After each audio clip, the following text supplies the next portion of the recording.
Hi friends, இன்றைக்கி நான் என்ன செஞ்சுருக்கேன்னா வாழைத்தண்டு சாம்பார் செஞ்சுருக்கேங்க.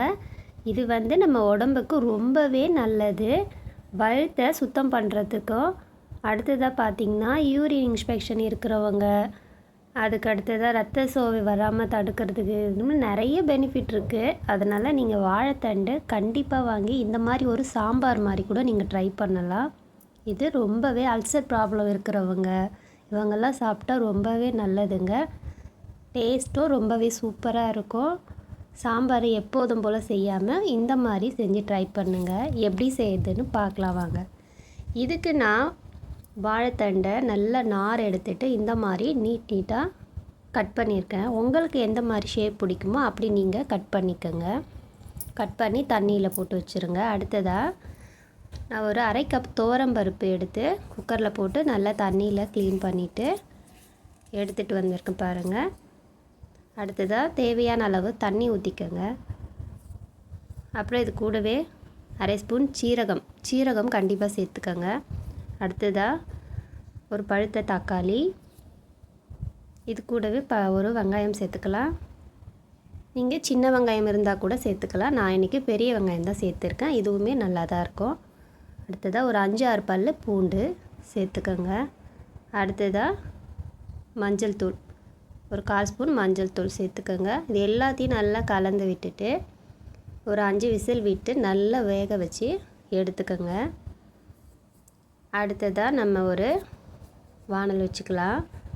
சாம்பார் தாளிக்கிறதுக்கு தேவையான எண்ணெய் ஊற்றிக்கலாம். நான் இன்றைக்கி 4 டேபிள் ஸ்பூன் எண்ணெய் ஊற்றிருக்கேன். எண்ணெய் நல்லா சூடாகட்டும்.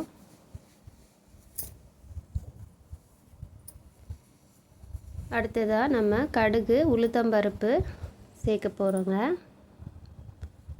கடுகு சேர்த்தாச்சு. அடுத்ததாக கொஞ்சமாக உளுத்தம்பருப்பு சேர்த்துக்கலாம். அடுத்ததாக இது கூடவே கொஞ்சமாக வெந்தயம் ஒரு 1/4 ஸ்பூன் சேர்த்துக்கோங்க. சீரகம் ஒரு 1/4 ஸ்பூன் சேர்த்துக்கலாம். இப்போ இது எல்லாமே நல்லா பொரிஞ்சு வந்ததுக்கப்புறமா நம்ம ஒரு வெங்காயத்தை கட் பண்ணி வச்சுருக்கோம், அதை சேர்க்க போகிறோம். பாருங்கள், கடுகு நல்லா பொரிஞ்சிருக்கு. இப்போ நம்ம வெங்காயத்தை சேர்த்துக்கலாம். வெங்காயம் நல்லா வதங்கி வரட்டுங்க, கலந்து விட்டுக்கலாம்.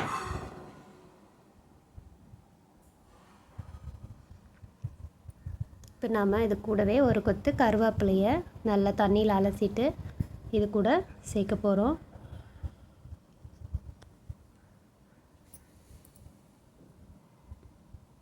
இந்த மாதிரி ஒரு டைம் நீங்கள் ட்ரை பண்ணி பாருங்கள். சாம்பார் ரொம்பவே டேஸ்ட்டாக இருக்கும். வாழைத்தண்டு சாம்பார்னாலே அது கொஞ்சம் ரொம்பவே ஸ்பெஷல் தாங்க. ஏன்னா அதோட டேஸ்ட்டும் அதில் இருக்கிற பெனிஃபிட்ஸும் அவ்வளோ நல்லது உடம்புக்கு. இப்போ ஒரு வரமிளகாயை இது கூட சேர்த்துக்கோங்க.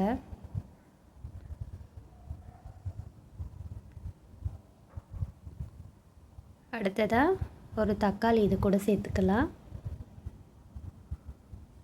இதையும் நல்லா கலந்து விட்டுடலாம்.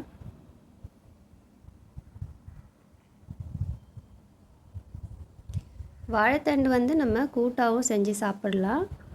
இந்த மாதிரி சாம்பாராகவும் நீங்கள் ட்ரை பண்ணுங்கள். ஒரே மாதிரி செய்யாமல் இந்த மாதிரியும் ட்ரை பண்ணி பாருங்கள், ரொம்பவே நல்லாயிருக்கும். இப்போ பாருங்கள், வெங்காயம் தக்காளி எல்லாம் நல்லா வதங்கி வந்திருக்கு. இப்போ நாம் கட் பண்ணி வச்சுருக்கிற வாழைத்தண்டை இது கூட சேர்த்துக்கலாம். பாருங்கள், சேர்த்துட்டு நல்லா கலந்து விட்டுடலாம்.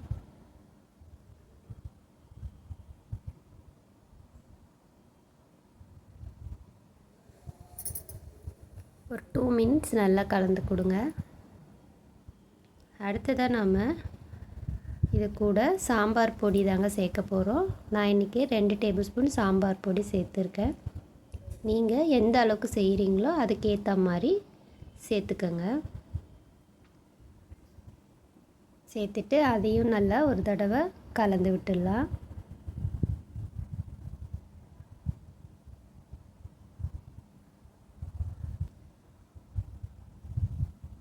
இப்போ பாருங்கள், நல்லா மசாலாவோட கலந்து வந்துருச்சு. இப்போ நம்ம தண்ணி சேர்க்க போகிறோங்க. அந்த காயெல்லாம் மூழ்கிற அளவுக்கு நாம் தண்ணி சேர்த்துக்கலாம்.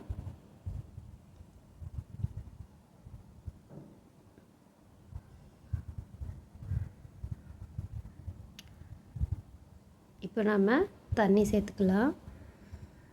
தண்ணி சேர்த்துட்டு ஒரு தடவை நல்லா கலந்து விட்டுட்டு இதுக்கு தேவையான அளவு உப்பு சேர்த்துக்கலாம்.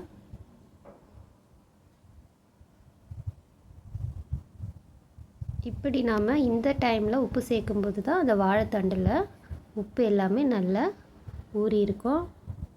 அதனால் இந்த ஸ்டேஜில் நாம் உப்பு சேர்த்துக்கலாம். பாருங்கள், உப்பு சேர்த்துட்டு நல்லா கலந்து விட்டுட்டு நாம் க்ளோஸ் பண்ணி வைக்க போகிறோம். வாழைத்தண்டு சீக்கிரமாக வேகிறதுக்காக. வாழைத்தண்டு வேகிறதுக்கு ரொம்ப டைம் எடுக்காது. அதனால் நீங்கள் குக்கரில் போடணும்லாம் அவசியமே இல்லைங்க. உப்பு சேர்த்துட்டு நீங்கள் க்ளோஸ் பண்ணி ஒரு 3 மினிட்ஸ் கழித்து ஓப்பன் பண்ணி பாருங்கள். இப்போ பாருங்கள், நல்லா கொதிக்க ஆரம்பிச்சிருக்கு. திரும்பவும் அந்த மாதிரி இன்னொரு டைம் கூட நீங்கள் மூடி எடுத்திங்கனாலே வாழைத்தண்டு சீக்கிரமாக வெந்துடும். அதனால் வாழைத்தண்டு வேக டைம் எடுக்கணும்லாம் நீங்கள் ஃபீல் பண்ண வேண்டாம், சீக்கிரமாகவே வெந்துடுவாங்க. இப்போ நம்ம இன்னும் பருப்பு தண்ணியை சேர்க்கலை. காய் வெந்ததுக்கப்புறமா தான் நம்ம பருப்பு தண்ணியை சேர்க்க போகிறோம். இப்போ பாருங்கள், வாழைத்தண்டு சூப்பராக வெந்துருச்சு.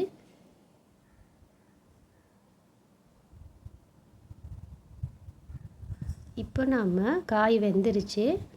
இப்போ நாம் வேக வச்சுருக்கிற துவரம் பருப்பு இது கூட சேர்த்துக்கலாம். பருப்பு தண்ணியை நான் சேர்த்துட்டு நல்லா ஒரு தடவை கலந்து விட்டுக்கலாம். கலந்து விட்டுட்டு திரும்பவும் ஒரு தடவை நம்ம மூடி போட்டு மூடி வைக்கலாங்க.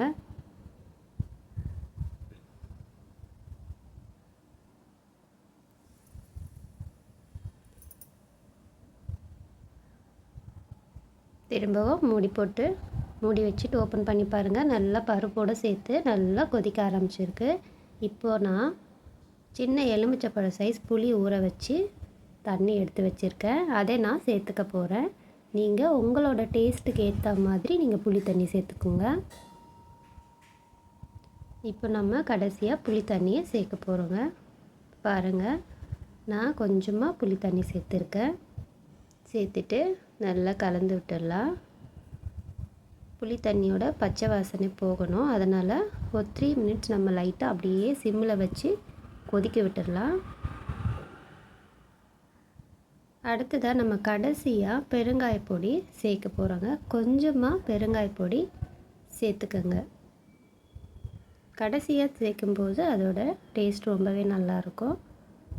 இப்போ நான் சேர்த்துட்டு கலந்து விட்டுட்டேன்.